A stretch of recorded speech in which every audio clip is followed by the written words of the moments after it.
I don't really feel much. I'm empty inside. I I just don't know what kind of person would do that to an innocent child. She took away the best thing in my life. There's nothing that can ever replace him. And this is the last thing I have of him, of his memories. This is the last thing that smells like him. This was one of the last things I held him in my arms with. And she took that away from me. Eric, did you see any sort of warning sign, any sort of indication that she had some sort of a problem No, with your boy? I talked to her the day before the murder. I picked him up at her house and I fed him a bottle, and she was talking to me about how she was making a payment plan for our medical bills for him. And she seemed perfectly fine. She was smiling and she was just staring at him. And little did I know that would be one of the last times I ever got to hold him. But there was no warning signs. I asked her many times if she was okay, but there was never anything that set off a trigger or an alarm that made me worry about her. What made you ask if she was okay? Did she ever seem overwhelmed, or she had a lot on her plate? No, it was just a constant, are you just checking in, are you okay mentally and everything. But I don't know if she was just hiding everything from me, but she was happy, she was smiling. What was your guys' relationship like? We had a good relationship. We were friends. We only argued a few times, and that was just because like I wanted to see him more. But they were never really arguments. Like, we were good friends. So not a romantic relationship No. by the time he was born? No. Eric, how excited were you to become a dad? When I saw him for the first time, I was crying. I couldn't take my eyes off him. I'm a 19-year-old. Obviously, I wasn't prepared to be a dad. But when I held him in my arms, I told him I was going to protect him and always take care of him. I couldn't do that.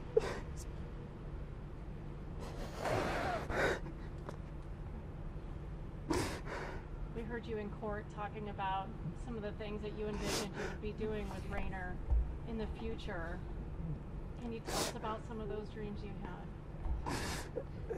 I'm a big wilderness guy. I love camping. I wanted to take him on his first camping trip.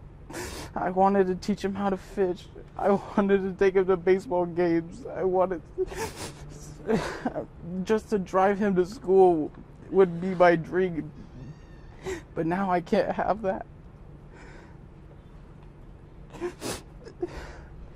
What do you think you'll remember most about him? Just holding him. Just his eyes when he looked straight at you. He could tell that I was his dad. What's your message for Jenna right now? I don't really have a message for Jenna. That was a cold thing to do. I don't know how a human being can do that, but I have a message for all the parents out there. Please grab your children and hug them and tell them that you love them, because you don't know if the next day they'll be gone. How do you get through this now? It looks like you have support from your family. Yeah, I go home and I hold his clothes, because that's all I got right now. Jenna, is there anything, just like the way you knew her and her personality, anything that can help you understand why she did what she did? No, she had a good personality. She was very nice. She helped me through a lot of things when we were friends. And she was just a good person. I'd never expected her to hurt a fly. This is just insane.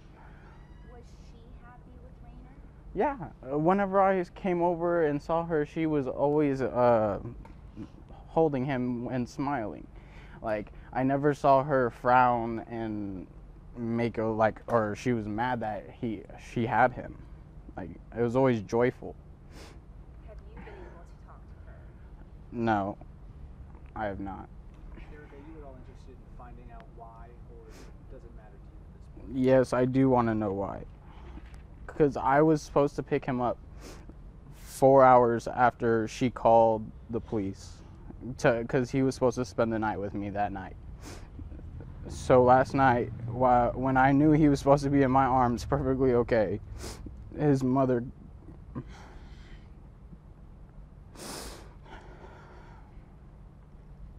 she call you and told you the same story about him being kidnapped, or? No, she did not give me any information. I found out from her ex-boyfriend about my son, because he saw it on the news, and he saw on my one of my social media, he saw his face and he matched it together.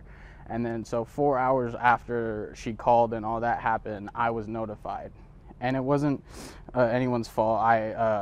We just changed addresses, so the police were trying to get a hold of me the whole time, but she never once tried to get in contact with me nor any of her family members. Eric, if she had gotten in contact with you, my God, you would have taken him in a second,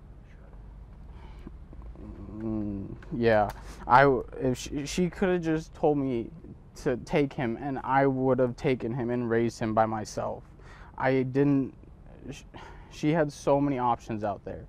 She had so many options, and she chose the worst. Eric, what would you like to say to parents who may be facing some difficulties like this? What to do, where they could go? Please get help. You can get help anywhere. You can Google online, just search, and there are thousands of results in Arizona. No matter what your problem is, there are solutions for everything, and people that will listen to you. There's always the way of help, but it's up to you to decide if you want to get that help. Anything you're hoping for at this point? Justice. What does justice look like to you? I don't want to see her released from prison. She took an innocent child's life, her own child's. It doesn't get much worse than that. Eric, do you have any thoughts about her demeanor in court this morning?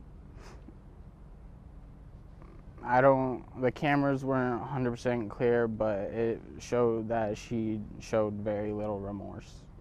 And that just tells me that she doesn't care what she did.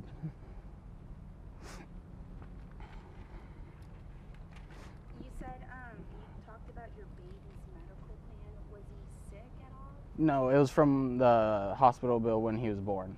Okay, gotcha. And everything was fine, Eric,